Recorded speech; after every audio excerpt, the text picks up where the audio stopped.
So I want to talk to you about something. I'm going to tell you, start off with my shirt. This shirt says, "Remember the Sacrifice, Bataan 1942." And I have this shirt on. The first word is remember. I bought this shirt to remember something. My dad was on the Bataan Death March.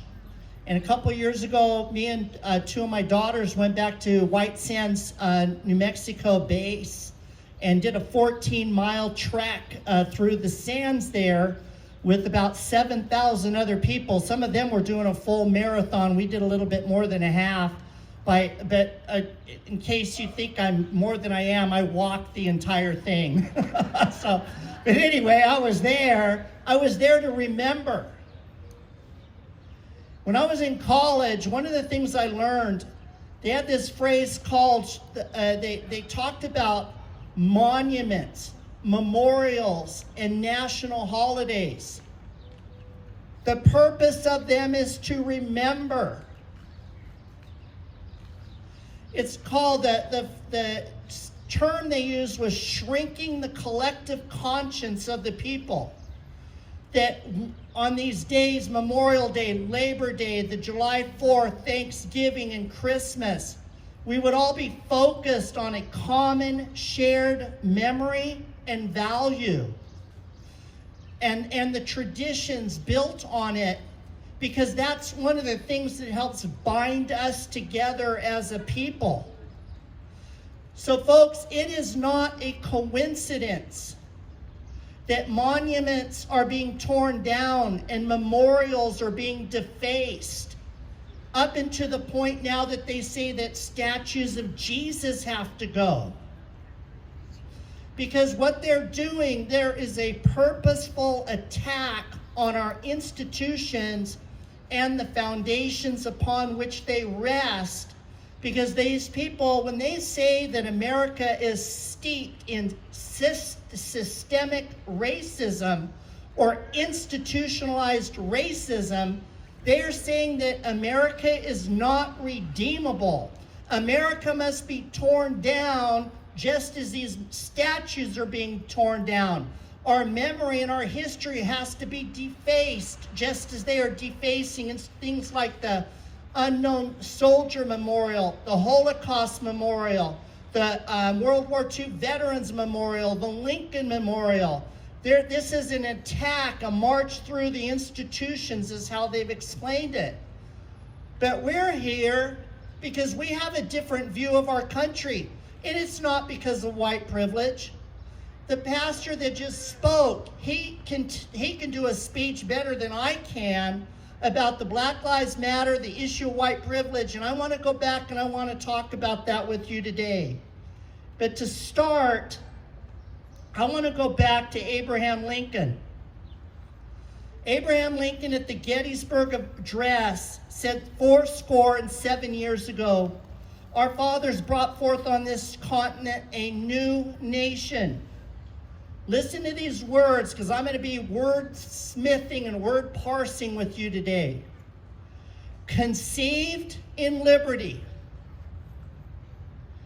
and dedicated to the proposition that all men are created equal."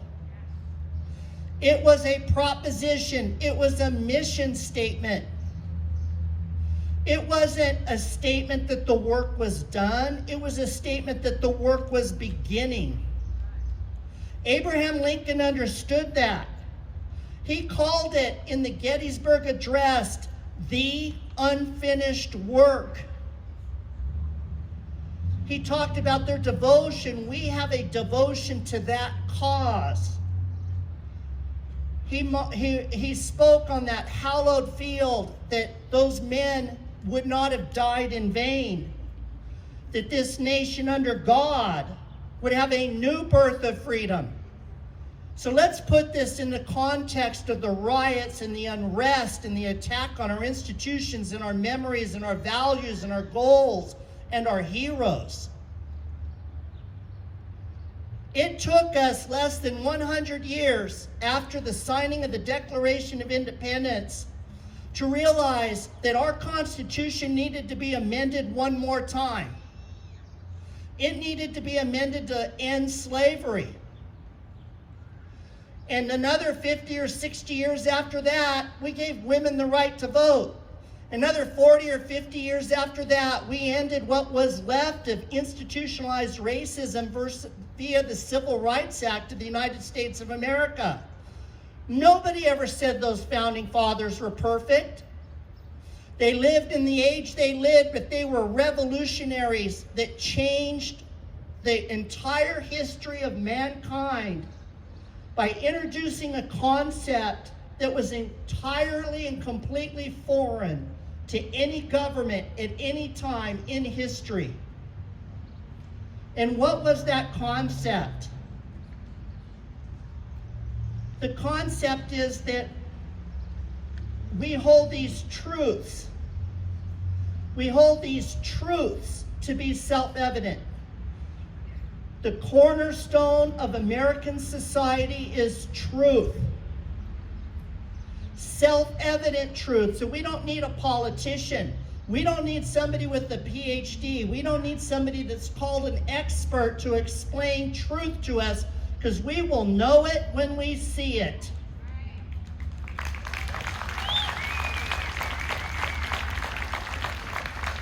And let me tell you, the problem we have in our society is in this first sentence that we're discussing today.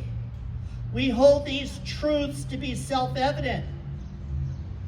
The millennial generation, which has some great people in it, those great people had to escape a dogma and in the institutions of propaganda in America that we call public education and higher education.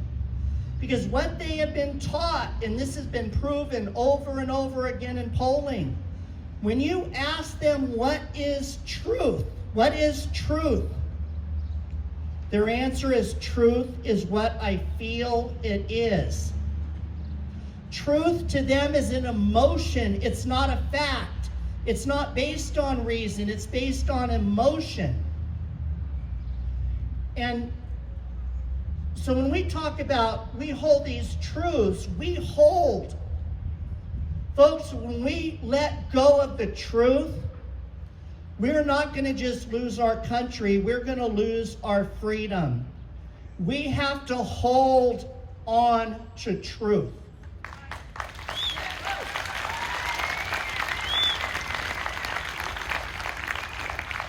So let's go on with the rest of this sentence. We hold these truths to be self-evident, that all men are created equal, that they are endowed by their Creator with certain unalienable rights. Among them are life, liberty, and the pursuit of happiness. Now, folks, when they created this document and when they created this country, slavery was rampant throughout the world. And in fact, today, slavery, there are more slaves in the world today than there was during the Civil War era. That is a fact. But the one civilization that sought to put an end to it was Western civilization. A man by the name of William Wilberforce was a British politician and statesman who spent 50 years of his life ending the British slave trade, which was the primary means by which slavers were able to move these men and women throughout the world to further the institution of slavery. On his deathbed, he was told the passage to end the British slave trade has been enacted, you've won. It took him 50 years. That crippled slavery throughout the world. And not many years after that, Abraham Lincoln and America helped to end slavery here. So, folks, it wasn't our Judeo-Christian heritage or our Western civilization that was steeped in racism and bigotry. It was Western civilization and Judeo-Christian heritage that was the first institution to put an end to slavery in our country and in the British Empire. So that is a self-evident truth. That is a fact. But here's the point. The abolitionists used this language. They used this language in our birth document, our birth certificate, to make the moral case that slavery must end here. This is, that's what Abraham Lincoln was talking about. They purposed it. We are now making it more true than ever. And the point here is none of us are perfect. None of those men were perfect. None of our heroes were perfect, except for Jesus. And of course, as I mentioned, they are now claiming that representations or memorials or monuments to him are also a representation of racism. I categorically reject that.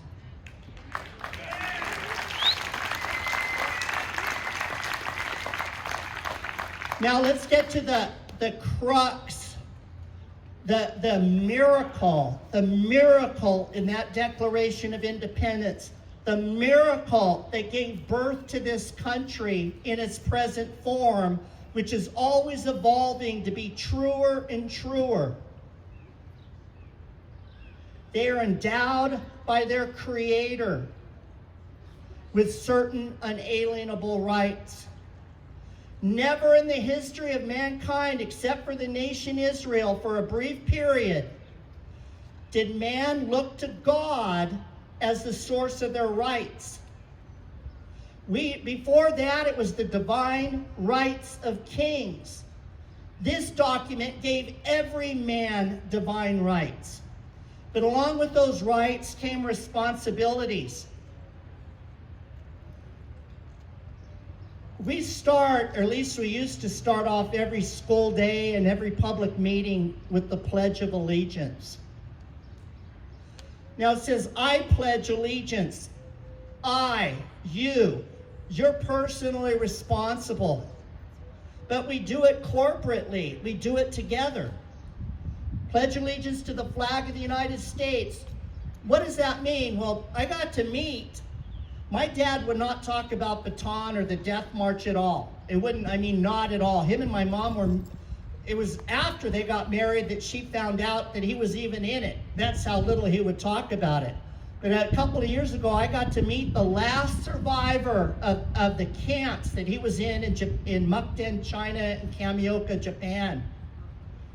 And I asked him about this, and one of the things he said is that they were shocked. They were suffering from PTSD and all sorts of things. There's a phrase they have about the battling bastards of Bataan that no mama, no papa, no Uncle Sam, nobody gives a damn, was what their mantra was, because they were forgotten, they were abandoned.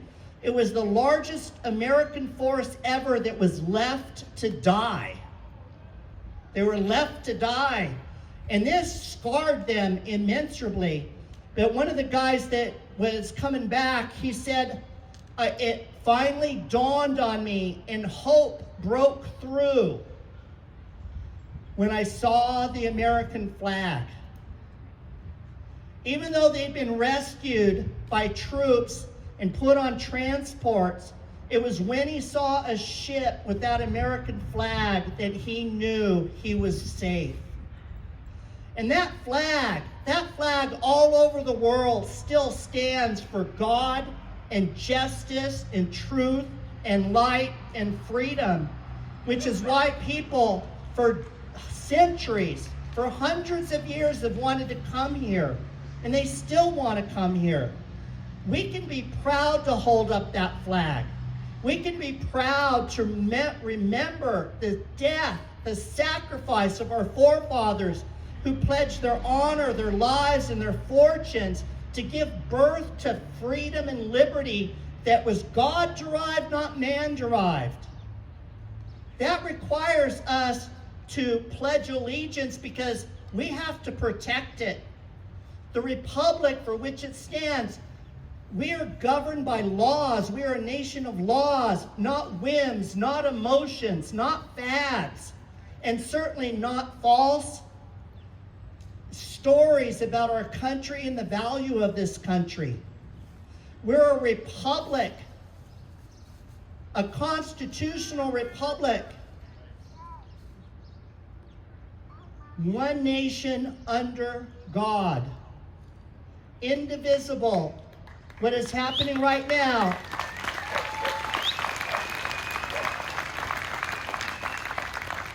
What is happening right now is division like I've never witnessed in my life except for the 60s. And it's not ironic that those people that were young men and women in the 60s became teachers and politicians and bureaucrats and all sorts of other things in the 80s. And from the 1980s until now, there's been a continual erosion of respect and love for this country. And that's no accident, because those seeds that were planted are almost like a cancer to our body politic. And it's now coming full-fledged, it's full-blown. Tom Del Beccaro, who I've had on the show a number of times over the years, wrote a book a few years ago called The Divided Era. That is what we're living in. And folks, I just read a piece today by Robert George, who's a Princeton professor.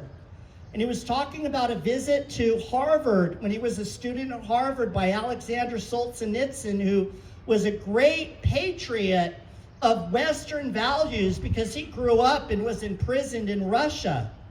And what he talked about in this piece is that, and this was back in the 1970s, he said that America is losing its courage to stand up for its institutions and its heritage.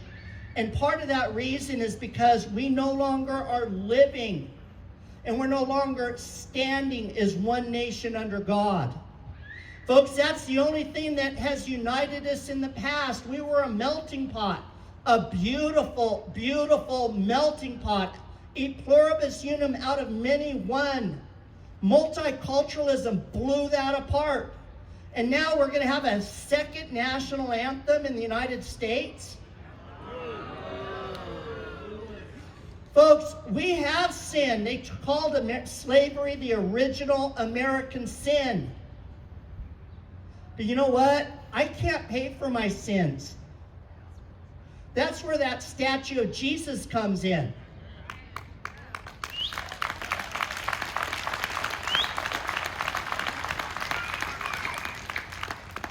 We have to have the courage of our convictions. We have to be dedicated and devoted to the heritage and the freedom that my father paid for, your fathers, your uncles, your grandparents, your great-grandparents.